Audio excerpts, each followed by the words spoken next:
नमस्कार दोस्तों, मैं छवि और आप देख रहे हैं द इंडिया मूव्स। जरा सोचिए, अगर किसी को लगता हो कि वो नोबेल शांति पुरस्कार का असली हकदार है और आखिर में वो किसी और को मिल जाए तो कैसा लगेगा। कुछ ऐसा ही हुआ है अमेरिका के राष्ट्रपति डोनाल्ड ट्रंप के साथ। दरअसल साल 2025 का नोबेल शांति पुरस्कार वेनेजुएला की विपक्षी नेता मारिया कोरिना मचाडो को मिला है, लेकिन इस ऐलान के बाद ट्रंप का रिएक्शन सबसे ज्यादा चर्चा में है। ट्रंप ने खुद कहा कि मारिया ने उन्हें फोन कर बताया कि वह पुरस्कार उनके सम्मान में स्वीकार कर रही है, क्योंकि आप ही इसके असली हकदार थे। अब ट्रंप की यह बात सुनकर सोशल मीडिया पर लोग तरह तरह की प्रतिक्रियाएं दे रहे हैं। कुछ इसे ट्रंप का पीआर स्टंट बता रहे हैं, तो कुछ वाकई मान रहे हैं कि उन्हें यह पुरस्कार मिलना चाहिए था। ट्रंप ने व्हाइट हाउस में मीडिया से बात करते हुए कहा, मैंने किसी से नहीं कहा था कि पुरस्कार मुझे दे दो, लेकिन मैं खुश हूं क्योंकि मैंने लाखों लोगों की जान बचाई है। उन्होंने आगे दावा किया कि उन्होंने 8 बड़े शांति समझौते कराए हैं, कुछ 31 साल, कुछ 36 साल और कुछ 10 साल पुराने विवादों को भी सुलझाया।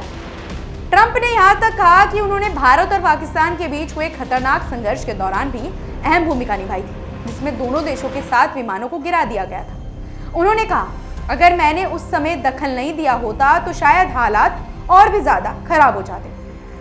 ट्रंप ने अपने अंदाज में थोड़ा मजाकिया लहजा भी रखा, लेकिन चेहरे पर उनकी हल्की उदासी साफ झलक रही थी, जैसे मन ही मन वो सोच रहे हो, यार ये ट्रॉफी मेरे हाथ से कैसे निकल गई। दूसरी ओर व्हाइट हाउस का रुख इस बार काफी तीखा रहा। नोबेल समिति के फैसले के बाद व्हाइट हाउस के प्रवक्ता स्टीवन चियोंग ने कहा कि यह निर्णय राजनीति से प्रेरित है और इसमें योग्यता से ज्यादा दिखावा दिखता है। उन्होंने सोशल मीडिया पर लिखा, राष्ट्रपति ट्रंप शांति समझौते कराते रहेंगे, युद्ध खत्म करेंगे और लाखों लोगों की जान बचाते रहेंगे। उनका दिल सच्चा मानवतावादी है और उनके जैसा कोई नहीं है। यानी व्हाइट हाउस ने साफ कर दिया कि उन्हें लगता है कि ये पुरस्कार ट्रंप को ही मिलना चाहिए था। अब बात करें मारिया कोरिना मचाडो की, तो वेनेजुएला की राजनीति में उन्हें लोकतंत्र और मानव अधिकारों की आवाज माना जाता है। उन्होंने लंबे समय से अपने देश में तानाशाही शासन के खिलाफ आवाज उठाई है और महिलाओं व आम नागरिकों के अधिकारों के लिए संघर्ष भी किया है। इसी कारण से उन्हें सम्मान मिला। लेकिन ट्रंप के बयानों के बाद अब चर्चा सिर्फ उनके काम की ही नहीं, बल्कि इस नोबेल कॉल ड्रामा की भी हो रही है। कुल मिलाकर ये पूरा मामला अब एक दिलचस्प बहस का रूप ले चुका है। क्या नोबेल शांति पुरस्कार राजनीति से प्रभावित होता है या वाकई सिर्फ योगदान के आधार पर दिया जाता है?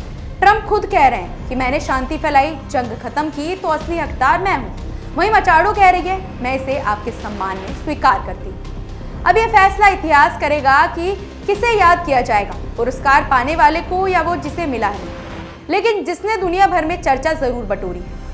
अब आप हमें कमेंट्स में बताइए कि क्या आपको लगता है कि डोनाल्ड ट्रंप को नोबेल शांति पुरस्कार मिलना चाहिए था। फिलहाल ऐसे ही अपडेट्स के लिए जुड़े रहिए हमारे चैनल द इंडिया मूव्स के साथ।